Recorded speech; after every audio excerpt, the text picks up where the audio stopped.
por continuar con Noticias Repretel, primera emisión. A partir de las 8 de esta mañana, hora de Costa Rica, 3 horas de La Haya, Holanda, la Corte Internacional de Justicia emitirá 2 sentencias relacionadas con litigios que mantiene Costa Rica y Nicaragua en esa instancia internacional. Para profundizar sobre los posibles escenarios que podrían generarse a través de estas sentencias que serán dadas a conocer, reitero, a partir de las 8 de esta mañana, nos acompaña nuestro analista político internacional, Constantino Orcullo, a quien le damos los buenos días. ¿Qué tal? Buenos días. Buenos días, Jerry. Muchas gracias. Quizás si planteamos para que nuestros televidentes se ubiquen, porque este conflicto con Nicaragua ya lleva prácticamente 5 años, quizás, Constantino, es importante explicarle en qué consisten estos 2 casos. Iniciemos con la demanda que plantea Costa Rica contra Nicaragua en el 2010. Bueno, Nicaragua invade el territorio nacional en una zona que tradicionalmente, no tradicionalmente, de acuerdo a todos los tratados internacionales suscritos por ambos países hasta ese momento, es de pertenencia costarricense. Y ellos argumentan que lo que se llama Harwood Head les pertenece a ellos. Y la interpretación sobre esa zona, que son 3 kilómetros cuadrados, es antojadiza de parte del régimen orteguista. Esa zona que pertenece claramente, esos 3 kilómetros cuadrados, a Costa Rica. Doña Laura Chinchilla decide, con razón, demandar a Nicaragua por esa invasión militar a la isla Calero, esos 3 kilómetros cuadrados, y se inicia ese primer proceso. En el diciembre del 2011, tras la realización de la trocha fronteriza a la ruta 1856, Nicaragua reacciona, por así decirlo, e interpone una demanda contra Costa Rica ante la misma instancia, en este caso la Corte Internacional de Justicia. ¿Qué reclama Nicaragua a Costa Rica? Que con la construcción de la trocha supuestamente nosotros contaminamos el río San Juan y que eso perjudica sus intereses, porque Nicaragua, aunque Costa Rica tiene derechos de navegación en el río San Juan, Nicaragua tiene la soberanía sobre el río. Obviamente Costa Rica ha aprobado satisfactoriamente ante los tribunales internacionales, en este caso la Corte, de que eso no es así, que no hubo daño ambiental, y se han emprendido toda una serie de obras de mitigación eventual a lo largo de estos años. Entonces, por primera vez en la historia de la Corte, que se funda en el 45-46, la Corte toma la determinación de acumular los casos. El caso de La Trocha y el caso de Isla Calero, y va a emitir un solo pronunciamiento al final resolviendo ambos, porque la Corte consideró que estaban interconectados. Constantino, hablemos de posibles escenarios. Iniciemos quizás con un escenario favorable para Costa Rica. ¿Cuál sería ese escenario? Tomando en cuenta también un poco los antecedentes de otros fallos que ha emitido la misma Corte Internacional. El fallo más favorable, el escenario más favorable sería que dijeran, bueno, Nicaragua invadió ilegalmente la isla Calero y además Costa Rica no ha hecho ningún daño en el río San Juan.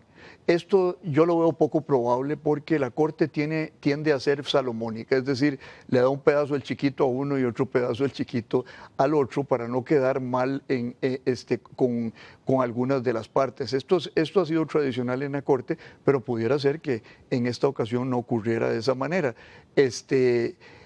Creo, por ejemplo, el caso del fallo anterior con Colombia, le dio a Colombia la soberanía de las islas, pero le quitó una gran parte de mar territorial a Colombia y se lo dio a Nicaragua, entonces se empató. Es una Corte que tiende a empatar de alguna medida con el tiempo. En este caso específico, Costa Rica lo que reclama es una invasión de su territorio y están en disputa 2.6 kilómetros de Isla Portillos como territorio.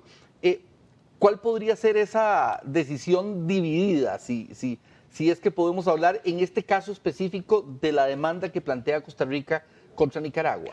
Bueno, es especulativo meramente, pero podría ser que nos dijeran, bueno, Nicaragua invadió ilegítimamente la isla Calero, repare los daños de los caños que abrió este individuo Pastora, pero Costa Rica, usted causó daños ambientales, cese la construcción de la trocha o haga obras que impidan que eso continúe pues contaminando el río San Juan. Ese podría ser un fallo salomónico, una parte de la sentencia a favor de Nicaragua, otra parte a favor de Costa Rica, pero bueno, ya le digo, es totalmente especulativo.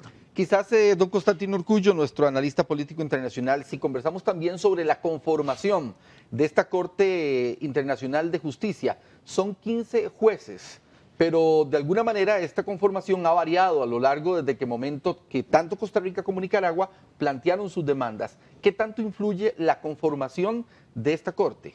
Bueno, tienen que fallar a derecho y usualmente lo hacen. Sin embargo, en su conformación se contempla que, por ejemplo, siempre haya entre esos 15 jueces que pertenecen a países del Consejo de Seguridad de las Naciones Unidas. Ahí eso le da una connotación política a la integración de la Corte. En este caso son 15 jueces más 2 jueces adicionales, porque de acuerdo al estatuto de la Corte, pueden los países pedir que se nombre un juez que ellos sugieren. Entonces Nicaragua y Costa Rica han nombrado, tengo entendido en este caso, 2 jueces ad hoc. Ahí hay jueces de los 5 miembros del Consejo de Seguridad de Naciones Unidas, hay un juez somalí, hay un juez francés, que es de parte de Naciones Unidas, norteamericano, parte del Consejo de Seguridad, digo, hay una jueza ugandesa, hay jueces está un juez que es interesante ver cómo va a fallar, que se llama, ahí está saliendo en pantallas, Antonio Cansado Trindade, que fue el director del Instituto de Derechos Humanos aquí en Costa Rica, y es pues conoce la región, tal vez de todos los jueces es el que conoce más la región, y sí. Tenemos entendido que recientemente ocurrió el ingreso de un juez ruso. No, siempre ha existido un juez ruso. Siempre ha existido un juez ruso. Sí, que los jueces rusos siempre han fallado. En los casos anteriores siempre fallan a favor de Nicaragua. ¿Cómo fallaba un juez mexicano que se llamaba Bernardo Sepúlveda Amor, que había sido ministro de Relaciones Exteriores de México y luego pasó a la Corte, pero que cuando fue ministro de Relaciones Exteriores de México participó mucho en el grupo de contadora que pretendió resolver los conflictos centroamericanos? Era otro que siempre votaba en contra de Costa Rica. Dichosamente Sepúlveda no está ahora en la Corte y esos son buenos augurios para el fallo que se viene esta mañana. Don Constantino, quizás muchos televidentes lo que se están preguntando en este momento es, más allá de que el fallo sea favorable para Costa Rica o que no nos vaya a favorecer, ¿cuáles son algunas de las medidas de verificación de cumplimiento que desarrolla la Corte Internacional de Justicia? ¿Existen esas medidas? ¿Cuáles instrumentos internacionales se podrían, digamos, utilizar para que se dé un fiel cumplimiento a las disposiciones que anuncia la Corte esta mañana? Bueno, mire, primero hay que empezar diciendo que la autoridad de la Corte es una autoridad de moralidad internacional y política internacional. La Corte no tiene a su servicio un ejército o una policía para aplicar forzosamente la ley. El gran peso es de que es un tribunal internacional que nadie va a enfrentarlo abiertamente. La única posibilidad de aplicar forzosamente una resolución de la Corte sería que el Consejo de Seguridad de las Naciones Unidas lo decidiera así. O sea, los 5 miembros permanentes, Francia, Gran Bretaña, Estados Unidos, China. Entonces, realmente el peso de esta decisión, la Corte puede verificar, pero no puede aplicar forzosamente sus sentencias. Sin embargo, don Constantino, en este caso específico de Costa Rica-Nicaragua, en el 2013 Costa Rica denunció ante la misma Corte el incumplimiento de las medidas provisionales que había dictado esta misma instancia internacional, porque los nicaragüenses nuevamente volvieron a la zona y empezaron a abrir los 2 cauces, o más bien los famosos caños. Los famosos caños, exactamente. Entonces, bueno, con este antecedente, ¿cómo Costa Rica podría asegurarse de que efectivamente, en este caso, la contraparte, Nicaragua, vaya a cumplir con lo que dicte la Corte? Seguridad absoluta no existe. Lo que puede Costa Rica es, en caso de incumplimiento, pedir una inspección y la Corte puede tomar medidas cautelares como las tomó en este caso y enviar inspectores y reportarle al Consejo de Seguridad de las Naciones Unidas que hay un Estado que no está obedeciendo una sentencia de la Corte. Más allá del contenido de esta sentencia, las relaciones Costa Rica-Nicaragua, ¿cómo las proyecta usted, don Constantino, a partir de de la emisión de esta sentencia? Iguales, no van a mejorar, don Jerry. Es decir, mientras haya un régimen de carácter autoritario y personalista en Nicaragua que se funda en la concentración de poder y en tratar de lograr legitimidad interna, buscando el conflicto con Costa Rica, eso no va a cambiar. Tendría que haber un cambio profundo en la naturaleza del régimen político en Nicaragua. Y ya finalmente, don Constantino, para comprender mejor, esta sentencia podría ser votada de forma unánime, es decir, ¿votarían estos 15 jueces o los 17? Votan los 17. Los 17, o de forma simple. ¿Cómo es el sistema? ¿Cómo opera?